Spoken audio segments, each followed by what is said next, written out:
చెమట రక్తాన్ని కరిగించి రేయింబౌలు కష్టపడి ఎంతోమంది విద్యార్థులు అమరులై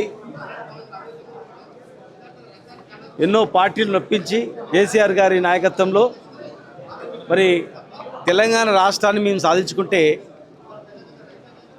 ఇలా ఒక ముఖ్యమంత్రిగా రక్తము చల్లండి కేటీఆర్ హరీష్ రావుల రక్తం చల్లి పంటలు పండించుకోండి అని చెప్పి మాట్లాడడం అసలు ఏ రాష్ట్రంలో ఈ దేశంలో ఎక్కడైనా ఏ రాష్ట్రంలోనైనా ఒక ముఖ్యమంత్రి అట్లా మాట్లాడతాడా?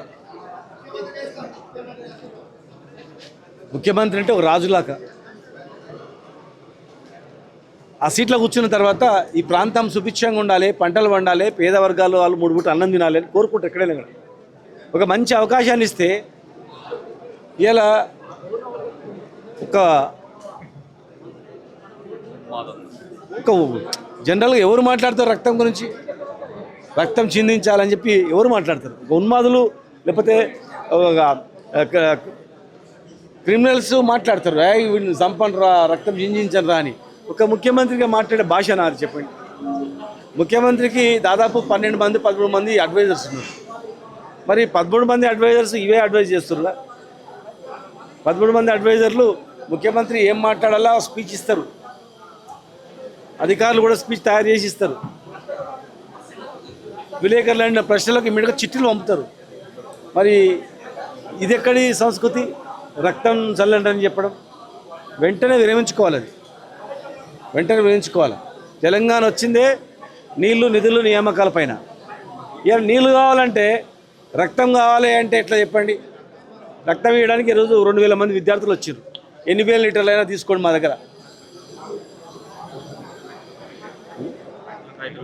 మాకు రైతులకు నీళ్ళు ఇస్తే చాలు, మేము రక్తం ఇవ్వడానికి సిద్ధంగా ఉన్నాం, మొత్తం రక్తం గుంజేసేయండి అని చెప్తారు కొంతమంది విద్యార్థులు. మేము చచ్చినా పర్లేదు, మొత్తం ఒక్క చుక్క రక్తం ఉండకుండా ఇది తీసుకోండి, రైతులకు నీళ్ళు ఇస్తా అంటే అంతకన్నా సంతోషం ఏందని అడుగుతా ఉన్నారు కదా. అధికారులు ఏం చేస్తున్నారు? మంత్రులు ఏం చేస్తున్నారు? క్యాబినెట్ ఏం చేస్తుంది? క్యాబినెట్ మంత్రులు చెప్పరా? దీనివల్ల ఇలాంటి మాటల వల్ల మొత్తం ప్రభుత్వానికే చెడ్డ పేరు వస్తుందని, రాష్ట్రానికే. ఈ దేశంలో ఒక రాష్ట్ర ముఖ్యమంత్రి ఇట్లా మాట్లాడినంటే ఇతర రాష్ట్రాల వాళ్ళు ఇతర దేశాల వాళ్ళు కూడా అరే ఇదేం భాష అనుకుంటారు. రక్తం చల్లమంటారా? ఇవాళ నీళ్ళు పోతున్నాయి, వృధాగా నీళ్ళు పోతున్నాయి, మేడిగడ్డ నుంచి నీళ్ళు పోతున్నాయి, కన్నెపల్లి పంపవద్దు నుంచి లిఫ్ట్ చేసి నీళ్ళు చేయమంటే మరి వాస్తవాలు తెలుసుకోకుండా అటు రేపో మాపో అలిమట్టి డ్యామ్ నుంచి నారాయణపూర్ నుంచి శ్రీశైలం వాటర్ వస్తుంది. అక్కడ కూడా పలమూరు రంగారెడ్డి జిల్లా ప్రాజెక్టు పంపులు ఎత్తిపోసుకోవాలా, అక్రమంగా నీళ్ళు ఆపుతున్నారు అక్కడ తుంగభద్ర డ్యామ్ పైన, అది ఆపాలా. ఇక్కడ గోదావరి జిల్లాలో ఉపయోగించుకోవాలి. కరువు వస్తుందని చెప్తున్నా, మరి కరువు వచ్చినప్పుడు నీళ్లు వృధాగా సముద్రంలో కలిస్తే ఏం లాభం? అసలు గోదావరి పైన మహారాష్ట్ర నీళ్ళు ఎట్లా వాడుకుంటుంది చూడండి, మనం వాడనందుకు మనం వదిలిపెట్టిన నీళ్ళు ఆంధ్ర ఎట్లా వాడుకుంటుంది చూడండి. కింద ఆంధ్ర బాగుంది, పైన మహారాష్ట్ర బాగుంది, మధ్యలో తెలంగాణ ఏం పాపం చేసింది? తెలంగాణ రైతులు ఏం పాపం చేసింది? తెలంగాణ రైతులు ఏమన్నా పాపం చేసిండ్రా? తెలంగాణ కేసీఆర్ గారు ఏం పాపం చేసిండు? కేసీఆర్ గారు తెలంగాణ తెచ్చినందుకు కదా, ఆయన నాయకత్వంలో ఇక్కడ ఉన్న విద్యార్థి సంఘ నాయకులు అందరం కొట్లాడినాం, జైళ్ళకు పోయినాం. కేసీఆర్ తెలంగాణ తెచ్చినందుకే ఇవాళ ముఖ్యమంత్రి అయినరు. కేసీఆర్ తెలంగాణ తెచ్చినందుకే మీరు అందరూ మంత్రులు అయినరు. లేకపోతే 2-3 మంత్రులు ఇట్లా వాడేస్తున్నారు, పనికి మాలిన మంత్రులు వాడేసి మొత్తం వాళ్ళే రాజ్యం ఉండే రోజు. తెలంగాణ తెచ్చింది పాపమైందా? ఇన్ని లక్షల ఎకరాలకు పంటలు ఇచ్చింది పాపమైందా? ప్రతి మహిళకు 2000 రూపాయల పెన్షన్ ఇచ్చింది తప్పైందా? ఇంటింటికి మంచినీళ్ళు తాగాలి, నా బిడ్డలు కిలోమీటర్లకైతే పోవద్దు, మంచినీళ్ళు కావాలి, మంచినీళ్ళు ఇచ్చింది పాపమైందా? కేసీఆర్ కిట్ ఇచ్చింది పాపమైందా? రైతు బంధు ఇచ్చింది పాపమైందా? రైతు బీమా ఇచ్చింది పాపమైందా? 1000 గురుకులాలు ఇచ్చింది పాపమైందా? ఏం చేసిండు? ఏం చేసింది పాపమైంది? ఏం పాపం చేసినని కేసీఆర్ రక్తాన్ని చల్లాలా, కేటీఆర్ రక్తం చల్లాలా, హరీష్ రావు గారు రక్తం చల్లాలి. ఇప్పటికైనా పద్ధతి మార్చుకొని, ఇమ్మీడియట్గా పద్ధతి మార్చుకొని అన్న మాటలకు మళ్ళొకసారి భవిష్యత్తులో ఇలాంటి మాటలు అనను. ఇంకా 2 సంవత్సరాలు ఉంది. ఈ 2 సంవత్సరాల్లో నీళ్ళు ఖచ్చితంగా నీళ్లు పంటలకు నీళ్లు ఇద్దాం, పెండింగ్ ప్రాజెక్టు కంప్లీట్ చేద్దాం అనాల. మేము కంప్లీట్ చేయలేదా పెండింగ్ ప్రాజెక్టులు? భీమా, నెట్టెంపాడు, కోయిల్ సాగర్, కేఎల్ఐ ఇవన్నీ కూడా కంప్లీట్ చేయలేదా? మీరు ప్రారంభిస్తే మేము కంప్లీట్ చేసినాం. మేము ప్రారంభించి నేను చేసినవి మీరు కంప్లీట్ చేయండి, మీకు పేరు వస్తుంది. రైతులు ఒకవైపు ఆత్మహత్య చేసుకుంటుంటే, ఒక రైతులు ఒకవైపు ఏడుస్తుంటే ఇదేం ఆనందం? ఇదెక్కడి సంస్కృతి? రక్తాన్ని చల్లనే సంస్కృతి ఎక్కడ? ముఖ్యమంత్రి అడ్వైజర్లు ఏం చేస్తున్నట్ల, క్యాబినెట్ మంత్రులు ఏం చేస్తున్నట్ల, అధికార యంత్రాంగం ఏం చేస్తున్నట్ల. ముఖ్యమంత్రి మాట్లాడేటప్పుడు అధికారులు తయారు చేసిస్తారు, ఏం మాట్లాడాలని చెప్పి అడ్వైజ్ ఇస్తారు. ఇక్కడ ఇది ఎక్కడ అడ్వైజ్? దీన్ని చూసి పిల్లలు ఏం నేర్చుకుంటారు? సమాజానికి ఏమి ఇస్తారు? విద్యార్థులకు ఏమి ఇస్తారు? విద్యార్థులు టీవీ చూస్తే అరే రక్తం చల్లితే పంటలు పండుతాయంట అని నిజంగానే రక్తం చల్లుకుంటే హింసను ప్రేరేపించినట్లు అవుతుంది. అని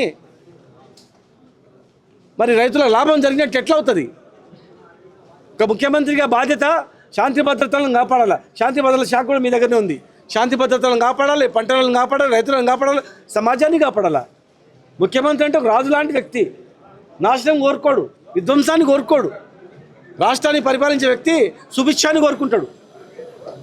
వెంటనే ఈ మాటలను వెనక్కి తీసుకోవాలి, భవిష్యత్తులో అన్నని చెప్పాలి, రైతులకు నీళ్ళు ఇవ్వాలి. నిజంగానే మీకు రక్తమే కావాలంటే లక్షల లీటర్లు రక్తం ఇచ్చేటోళ్ళు సిద్ధంగా ఉండరు తెలంగాణ వాళ్ళు. పంటకు నీళ్ళు వస్తే చాలు బకెట్లలో తెచ్చుకొని చిన్న మగ్గు తీసుకొని మొక్క కాడ నీళ్ళు వస్తూ ఉన్నారు. ఈ 10 సంవత్సరాల్లో ఎక్కడ కూడా జరగలే అట్లా.